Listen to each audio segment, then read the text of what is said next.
Bismillahirrahmanirrahim.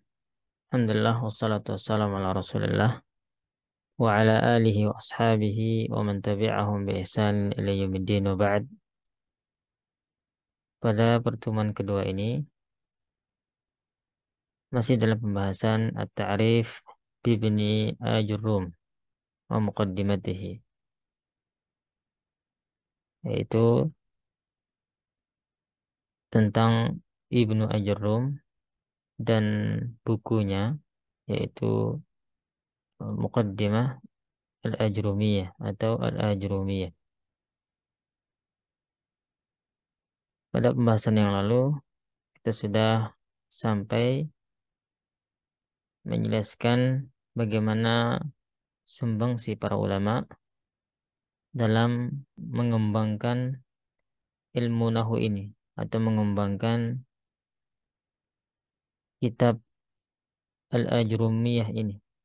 Di antara mereka ada yang menulis kitab ini dengan bentuk bait, ya, abiyat, manzumah.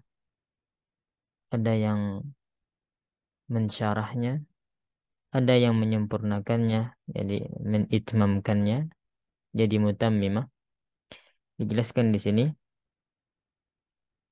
Wa nadhamaha aidan Muhammad ibn Ab as-Sanqiti, dan ia membuat nazam manzumah juga, yaitu Muhammad Ab as-Sanqiti. Beliau tulis manzumah, ya, dalam mi'ah khamsina baitan. Beliau tulis manzumah Ajrumiyah ini dalam 150 bait. Subhanallah. Kemudian di antara para ulama, di antara sumbangsi atau perhatian mereka yang sangat terhadap kitab Jurumiyah ini, ya, di sini disebutkan wa hunaka minal ulama man tanawalaha bisyarhi ka Khalid Al-Azhari. Di antara para ulama ada yang mensyarah kitab ini, yang mensyarah kitab Jurumiyah ini, seperti Khalid Al-Azhari. Dan disebutkan di sini wa hunaka minal ulama man tanawalaha bil itmam kal Hattab. Dan di antara mereka ada yang menyempurnakan, mengitmamkan syarah Al-Jurumiyah ini. Artinya menyempurnakan sehingga kitab itu menjadi mutammimah, ya, penyempurna,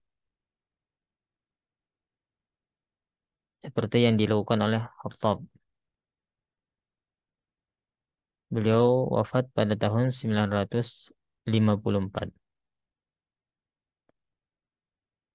Kemudian di antaranya juga para ulama wa min ashhari syuruhiha, dan di antara uh, syarah yang paling masyhur, ya, buku penjelas yang paling masyhur pada zaman sekarang, yaitu Syarah Al-Kafrawi.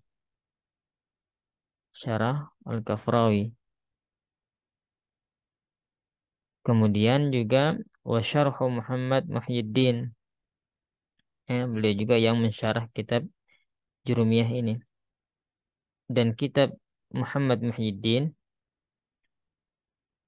syarah beliau yaitu kitab At-Tuhfah Saniyah, di antara kitab yang masyhur, ya, yang simple dan mudah dipahami, yaitu At-Tuhfah Saniyah. Begitu juga syarah Al-Allamah Ibnu Utsaimin dan syarah-syarah lainnya rahimahumullahu taala. Ini menunjukkan bahwasanya kitab Al-Ajrumiyah yang ditulis oleh Ibnu Ajurrum sangat direkomendasikan oleh para ulama, terkhusus bagi mereka para thulabil ilm yang masih pemula dalam belajar bahasa Arab, yang belajar ilmu nahwu tentunya. Adapun seseorang yang bahasa Arabnya masih nol, ya masih pemula, maka tidak cocok dia mempelajari ilmu nahwu, karena ilmu nahwu ini diperuntukkan untuk mereka yang sudah memiliki dasar bahasa Arab, sudah memiliki dasar bahasa Arab. Adapun ini khusus untuk non Arab, ajami. Akan tetapi terkhusus untuk orang Arab, maka eh, pembahasan bahasa Arab yang dasar bagi mereka yaitu ilmu nahwu. Kenapa? Karena mereka sudah punya dasar, ya, sudah punya dasar bahasa Arab mereka, sudah bisa berbicara, membaca dengan bahasa Arab.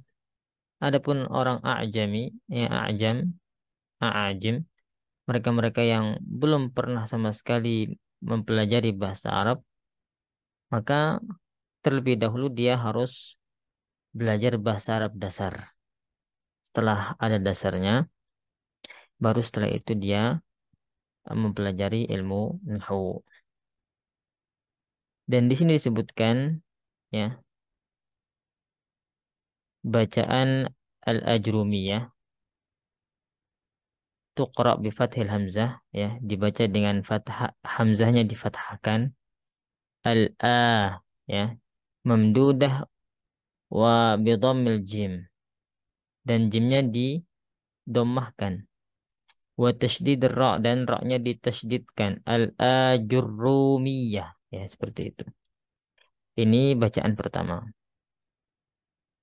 Dan juga wal jari ala alsinati, dan yang sering kita dengar, ya, bacaannya itu fathul hamzah, hamzahnya difathahkan, a gitu ya, al a, wa iskanil jim, dan jimnya disukunkan, al aj gitu ya, aj, wa dhammir ra, dan ra-nya didommahkan, ajru, ya, mukhaffafah, al ajrumiyah, bisa dibaca al ajrumiyah atau ajrumiyah.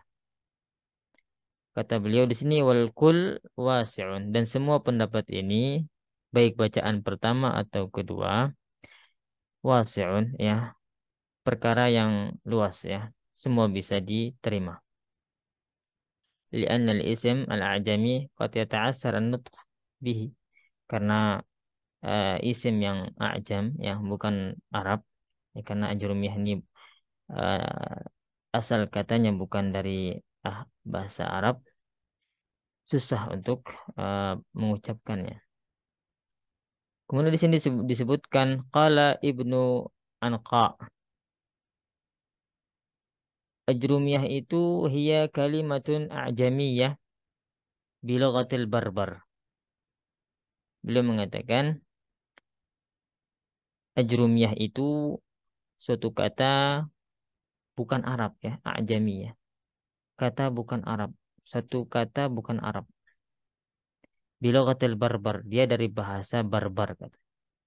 Wa ma'naha al-faqir as-sufi, dan maknanya adalah seorang yang fakir, seorang sufi yang fakir, ya. Ala maqilah, ya, sebagaimana yang dikatakan.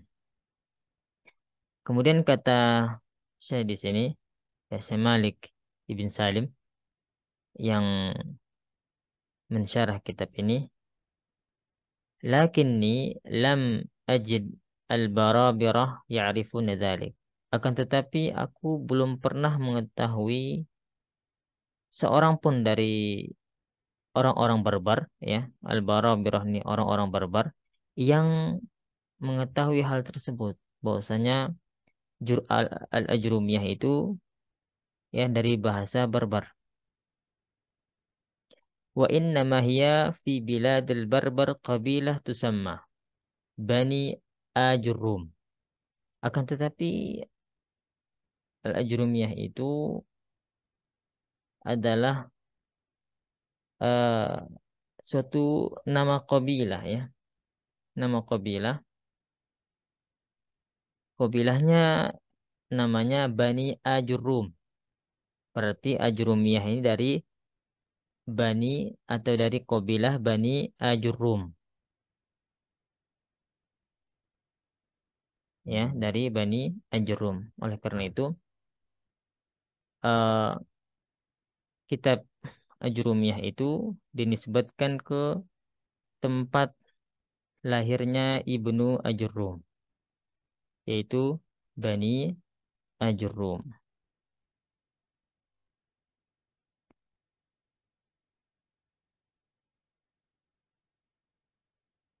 Kitab ini berkaitan dengan asal kata Al-Ajrumiyah atau Al-Ajrumiyah.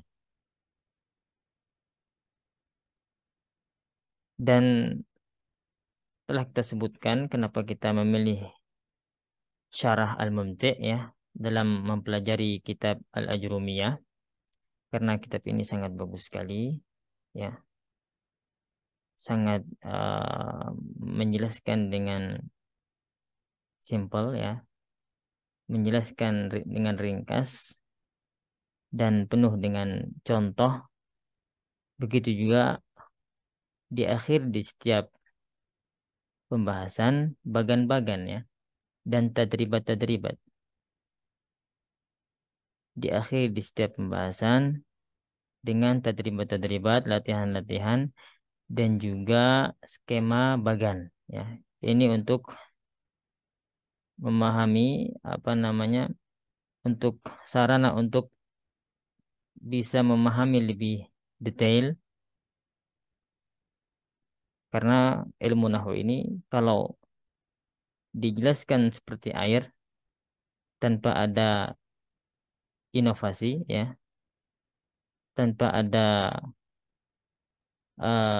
gaya tersendiri, maka akan terlupakan, susah untuk diingat lagi. Seperti ini ya. Di setiap pembahasan ada bagan-bagan yang sangat bermanfaat untuk memaksimalkan pemahaman kita dan agar kita tidak lupa ya dari pembahasan-pembahasan yang telah kita pelajari. Baik, kita mulai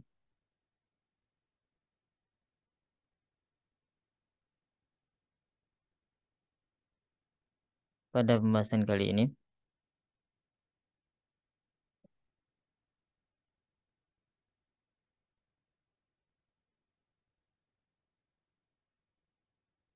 Sebelumnya, kitab Matan Al-Ajrumiyah ini ada 6 pembahasan ya. 6 yang dibahas di kitab ini. Yang pertama, Ibnu Ajurrum membahas tentang aqsamul kalam ya, pembagian kalam, pembagian sebuah kalimat.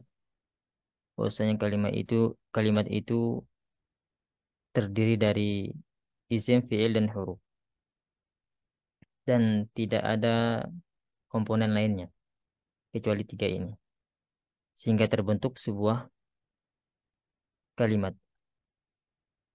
Kemudian pembahasan yang kedua, Ibnu Ajrum mengangkat dari tentang i'rab, dan inilah inti dari ilmu nahwu, itu i'rab. I'rab itu mengetahui harokat akhir sebuah kata ya pada kalimat. Kapan dia keadaannya rofa, nasab ya, jar dan jazam. Kapan dia berharokat dhammah, fathah, kasrah atau sukun. Maka di pembahasan i'rab ini dijelaskan dia rofa dengan dhammah ketika kondisinya seperti ini.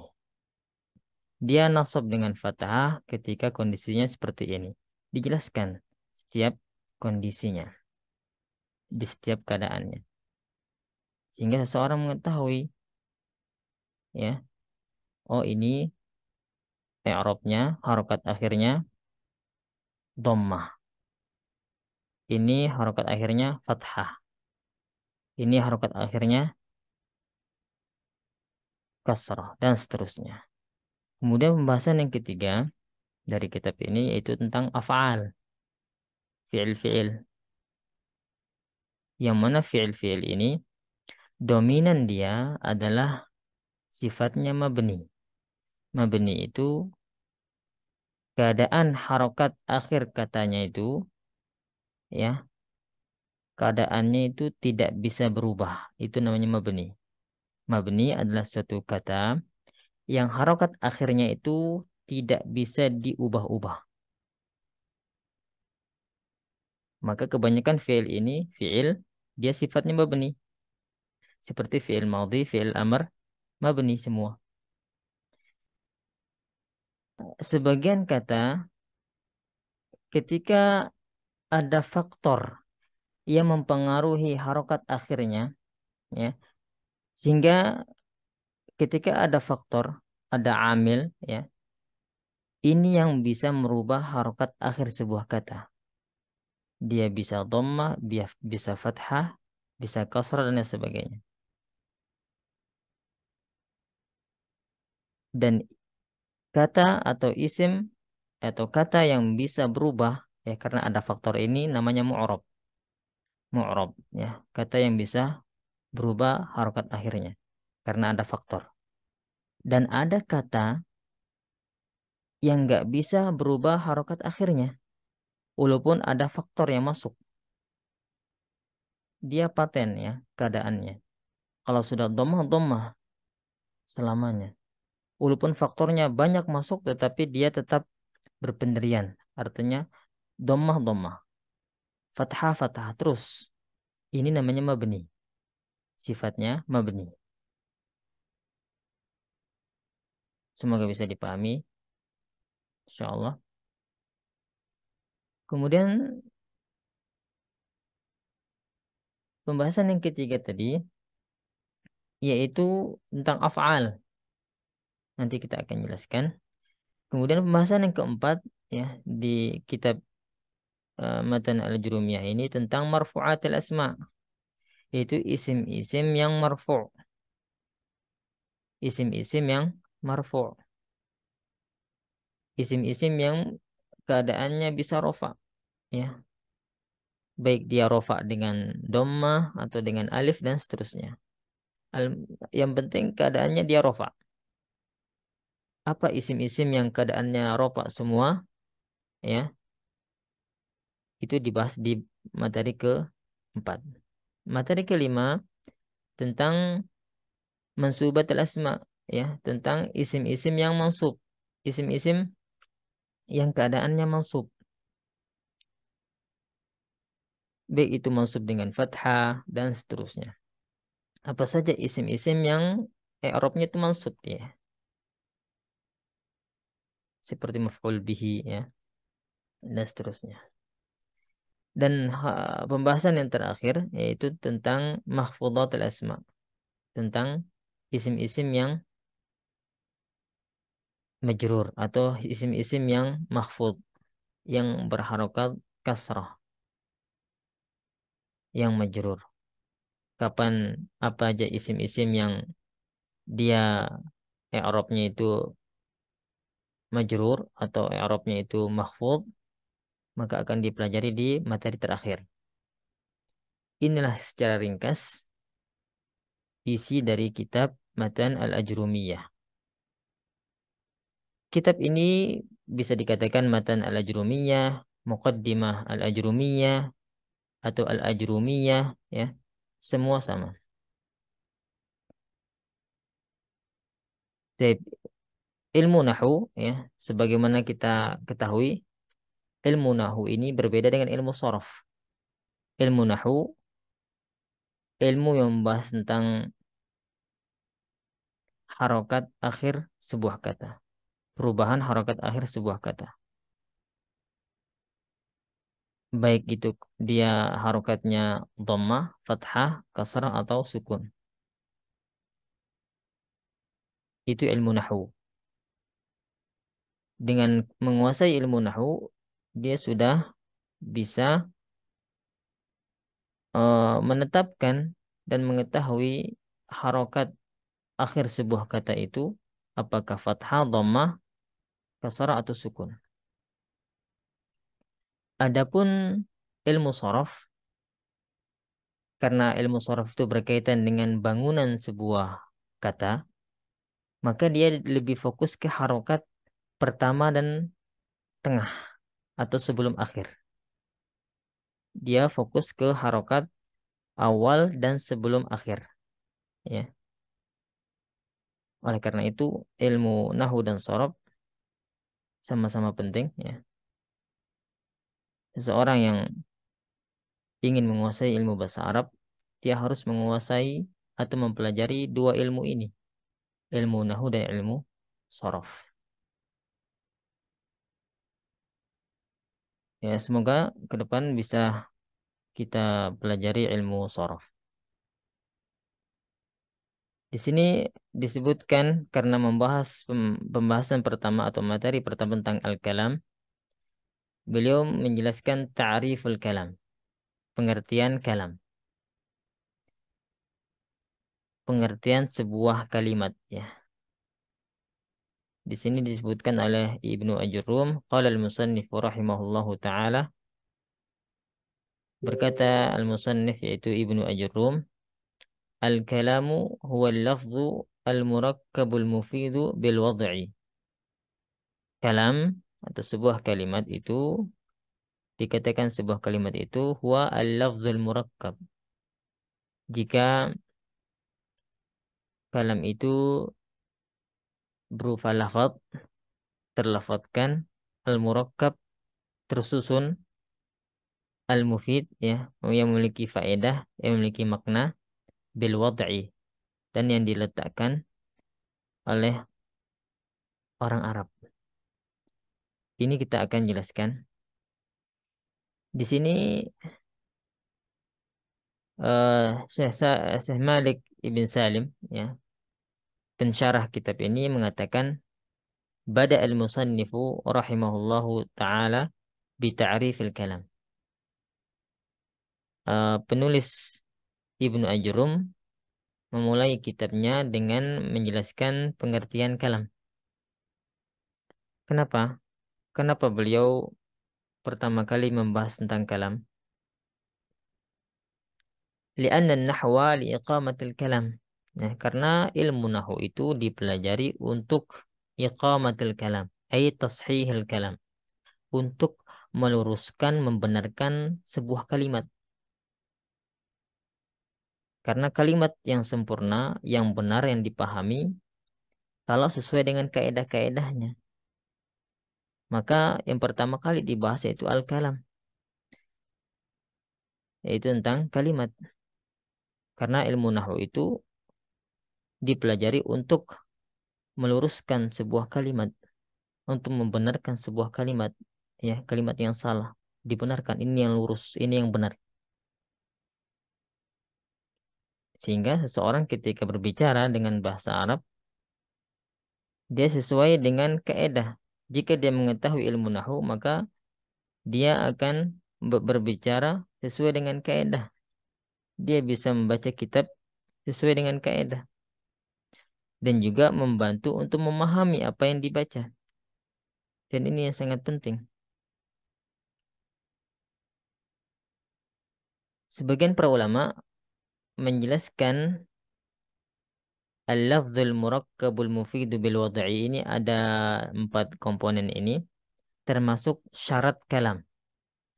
Karena kalam itu, ya, sebuah kalimat tidak akan dikatakan kalam, tidak akan dikatakan sebuah kalimat kecuali kalau tersusun dari atau terdapat 4 komponen ini, 4 syarat ini. Kalam atau sebuah kalimat dikatakan kalimat dalam bahasa Arab menurut ilmu nahu kalau syarat-syarat ini terpenuhi. Dia lafadz, dia murakkab, dia mufid, dia wad'i. Dan apa maksudnya ini semua akan dijelaskan di bawahnya ini. Beliau sebutkan di sini, fala budda an yajtami'a fil kalam arba'atu umur. Maka harus ya, tidak boleh tidak, dalam kalam itu harus terpenuhi 4 perkara. Dikatakan itu kalam jika terpenuhi 4 perkara ini. Oleh karena itu tadi kita sebutkan bahwasanya 4 perkara ini termasuk syarat dari kalam. Kalam itu dikatakan kalam, ya, jumlah sempurna. Kalam itu bisa kita maknai dengan jumlah mufidah, ya, kalimat sempurna. Kapan dikatakan itu kalimat benar, kalimat sempurna, kalimat sahihah, ya, ketika terpenuhi syarat-syarat ini. Yang pertama, ahaduha ayyakuna lafdhan. Ya, kalam itu berupa lafaz, dilafazkan. Ai sautan mustamilan ala ba'd al-huruf al-hijaiyah. Suara, ya, yang terkandung padanya huruf-huruf hijaiyah. Artinya suara yang dilafazkan. Sebagian para ulama menjelaskan an-nutqu bil lisan, ya, diucapkan dengan lisan. Berarti kalau tidak diucapkan dengan lisan seperti tulisan, ya, kan tulisan tidak diucapkan dengan lisan, dia berbentuk tulisan. Itu bukan kalam menurut ilmu menurut para ulama nahwu.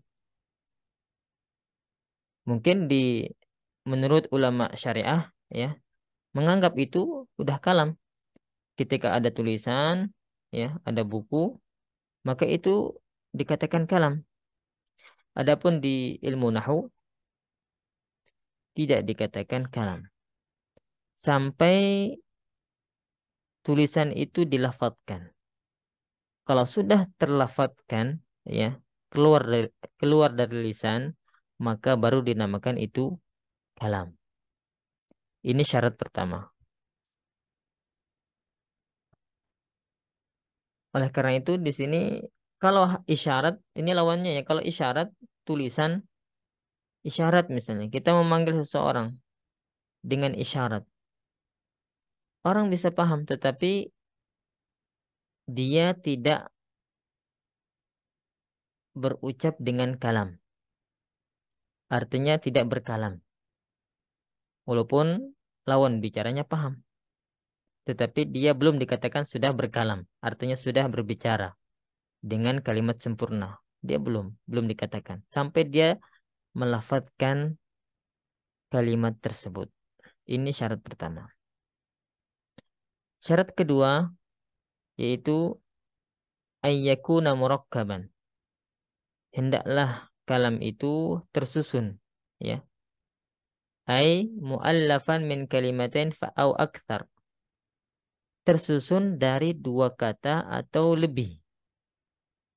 Minimal 2 kata.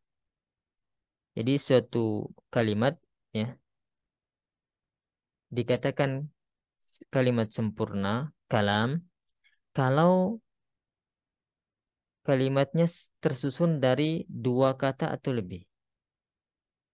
Kalau masih 1 kata, seperti Muhammadun, Muhammadun saja misalnya. Maka ini belum dikatakan kalam, belum dikatakan kalimat sempurna. Sampai susunannya itu minimal 2. Muhammadun mahirun misalnya. Muhammad seorang yang pintar. Ini baru kalam. Karena sudah tersusun 2 kata. Al-baitu jamilun. Rumah itu indah. Sudah tersusun 2 kata. Maka sudah dikatakan itu kalam. Itu kalimat sempurna.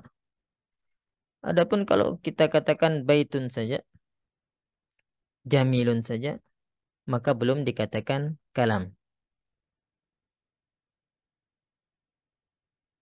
Ini syarat kedua. Sampai sini wadah insyaallah. Jelas insyaallah ya. Berikutnya, yang ketiga, syarat yang ketiga, ayyakuna mufidan. Kalam itu atau kalimat sempurna itu dikatakan kalimat sempurna atau kalam kalau mufid. Mufid itu apa maknanya? Ay yahsunu sukutul mutakallim alaih. Yaitu orang eh, yang berbicara ini mengatakan suatu kalimat yang menjadikan orang yang mendengar itu diam. Artinya sudah memahaminya, sudah memahami maknanya. Orang yang mendengarnya itu tidak bertanya-tanya lagi. Apa tadi maksudnya? Ulang lagi. Tidak, tetapi ketika al-mutakallim yang berbicara ini mengatakan sesuatu kalimat, sesuatu kalam, dan orang yang mendengarnya diam, sudah memahami, maka dikatakan dia telah berucap dengan kalam, dengan kalimat sempurna. Tetapi kalau masih bertanya-tanya, yang mendengarnya masih bertanya-tanya, ya karena dia mungkin belum paham, maka ini belum dinamakan kalam.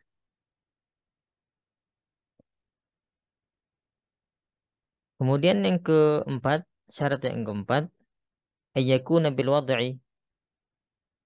Kalam itu dikatakan kalam, ya kalimat sempurna, kalau dia syaratnya terpenuhi itu al-wad'i. Maksudnya apa? Bi wad'il Arab. Sesuai dengan apa yang diletakkan oleh orang Arab. Yaitu sesuai apa yang mereka tetapkan dan letakkan. Berarti suatu kalimat yang tidak diletakkan oleh orang Arab,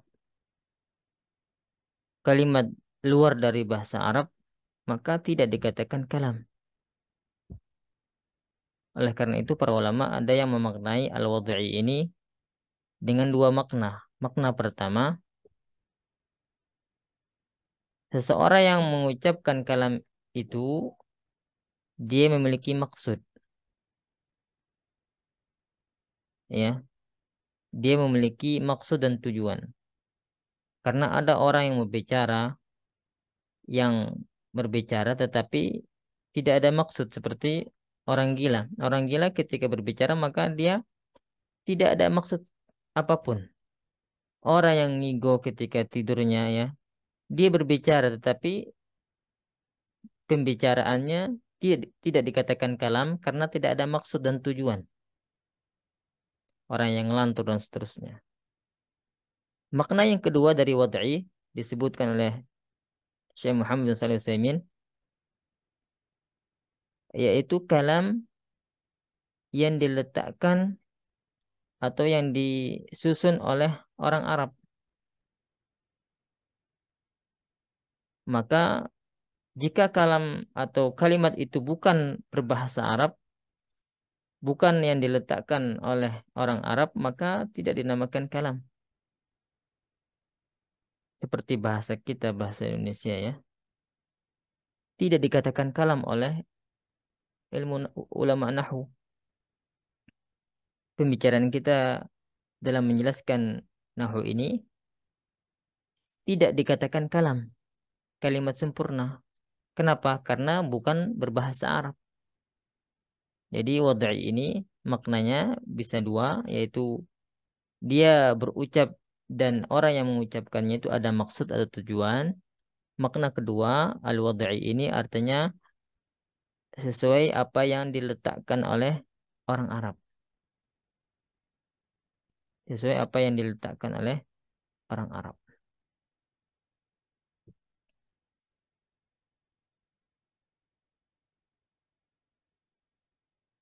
Kemudian di sini eh, Syekh Malik Ibn Salim ya pensyarah kitab ini mendatangkan contoh nahwu qaulika seperti perkataanmu al-ilmu nafi'un. Ilmu itu bermanfaat.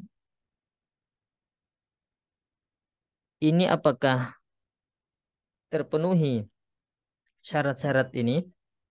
Kalau seseorang mengucapkan al-ilmu nafi'un, ya dia telah mengucapkannya. Syarat kedua, apakah telah tersusun minimal dua kata? Ya, al-ilmu nafi'un. Tersusun dari dua kata. Ayyakuna mufidan. Apakah dipahami? Ya, sehingga orang yang mendengarnya tidak bertanya-tanya lagi. Ya, al-ilmu nafi', ilmu itu bermanfaat. Jelas, dipahami. Kemudian ayyakuna bil wad'i. Syarat keempat, apakah ucapan itu, kalimat itu sesuai apa yang diletakkan oleh bangsa Arab, oleh orang Arab? Iya, ya, karena al-ilmu nafi' adalah berbahasa Arab, bukan bahasa Ajam, bukan bahasa Indonesia ataupun bahasa Inggris. Ini diantara syarat-syarat uh, kalam. Kalimat sempurna itu dikatakan kalam, ya. Kalimat itu dikatakan kalimat sempurna atau dikatakan kalam jika terpenuhi empat ini. Kalau saya mengatakan misalnya, in dhahabta ila suqi, ya, jika kamu pergi ke pasar, kemudian saya berhenti di situ, tidak melanjutkan lagi, apakah dikatakan kalam? Tidak, Ustaz. Tidak, karena apa Nah, yang belum mufid. kenapa? Karena belum mufid. Karena syarat ketiganya belum terpenuhi, belum dipahami. Jika saya pergi ke pasar, apa kenapa? Belum di belum dipahami, belum sempurna kalimatnya. Maka butuh kalimat setelahnya, ya. Atau saya mengatakan seperti saya pergi ke pasar misalnya. Apakah ini dikatakan kalam? Saya pergi ke pasar? Tidak, karena bukan wad'il Arab, bukan bahasa yang diletakkan oleh orang Arab. Karena saya mengatakan saya pergi ke pasar, ini bahasa Indonesia, ya. Tidak terpenuhi syarat yang terakhir, yaitu syarat keempat. Di sini beliau sebutkan Syekh Malik ibn Salim, fakullun min hadhil jumal kalamun nahwi. Kalamun nahwiyun litawafur syurut al-mutaqaddimah fiha. Contoh-contoh ini al-ilmu nafi'un, ya. Wa kallamallahu Musa taklima. Innamal a'malu binniyat. Semua ini kalimat-kalimat ini telah terpenuhi syarat-syarat yang telah disebutkan tadi di atas, yaitu empat syarat ini, ya. Wahya al-lafzu, dilafadzkan, wa tarkib, tersusun dari dua kata atau lebih, wal ifadah, dipahami, wal wad'ul arabi, ya, sesuai dengan apa yang diletakkan oleh orang Arab, ya, yaitu berbahasa Arab. Naktafi bihadza wa sallallahu ala nabiyyina Muhammad wa akhiru da'wana alhamdulillahi rabbil alamin.